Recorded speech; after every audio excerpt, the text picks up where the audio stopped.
Welcome to Halacha in a Year, where we can get to learn all the most relevant halacha through the prism of the Kitzur Shulchan Aruch. You are listening to Rabbi Ya'akov Trump.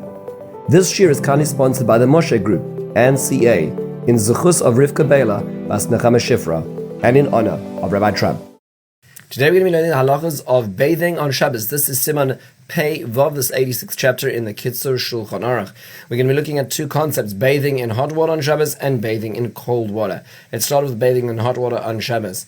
This is prohibited on Shabbos because of a gzeira, because of a decree made, because of the concern that a person may heat up water on Shabbos. Yes, it may start off with a person using water that was preheated, but it's going to usually end up that a person will need a little more. It's run out, it's getting too cold, and a person will end up making the mistake and heating up water on Shabbos, which will involve havara, which is lighting the fire, or moiled for electricity, and also a bishul, cooking the water.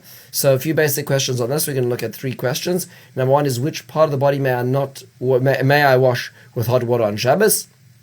So one's not allowed to wash one's entire body, nor even one limb at a time with the intention of washing most of the body, or may be done on Shabbos, even if the water is preheated. However, one can wash one's face, hands and feet with warm water that was preheated before Shabbos. That does not include water from the tap, because when one switches on the tap or the faucet, one is taking hot water out of the tank and new water automatically comes in without delay and is cooked in the tank. That is not allowed. But let's say one has a hot water heater, and one takes some water out of that hot water heater and uses it to wash one's face, that is fine.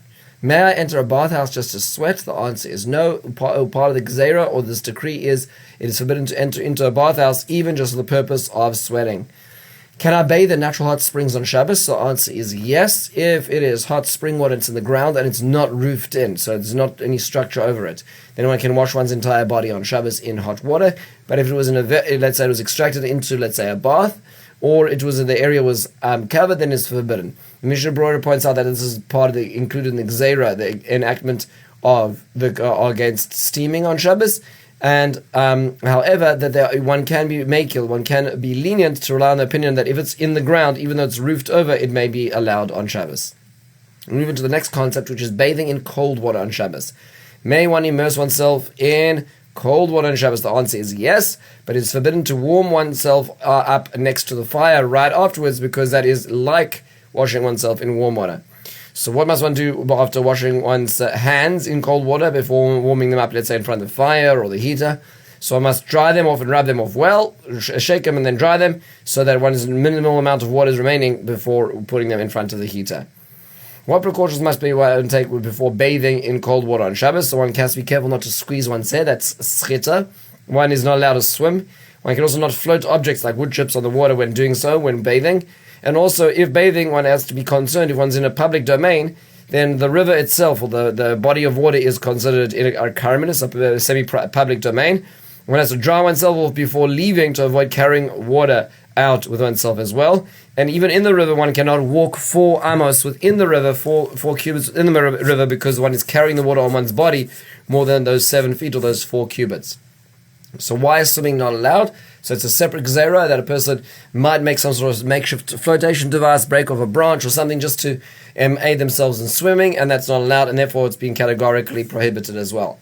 So it sounds like it's very complicated immersing oneself even in cold water. What is the practice today? So the current practice today is that people don't bathe even in cold water, generally speaking, as well, unless it's for a mitzvah. So let's say a woman needs to go to the mikveh, or a man needs to go to the mikveh because of a seminal immersion, then they can go on Shabbos, but not just for the sake of sanctity.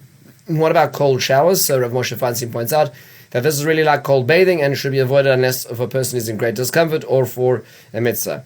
Can you wash your hands at the river and walk away? So the answer is technically yes, but one has to dry one's hands thoroughly before moving the 4 amos, 4 cubits, or 7 feet. If one's standing on the bank of the river and puts one's hand in the river, that's fine, because one is still within the confines of a karmelis. The bank and the river itself are both semi-public domains, so as long as one's not moving, it's fine. But once one starts moving, then that becomes a problem. So one has to dry off, shake off before one is able to walk.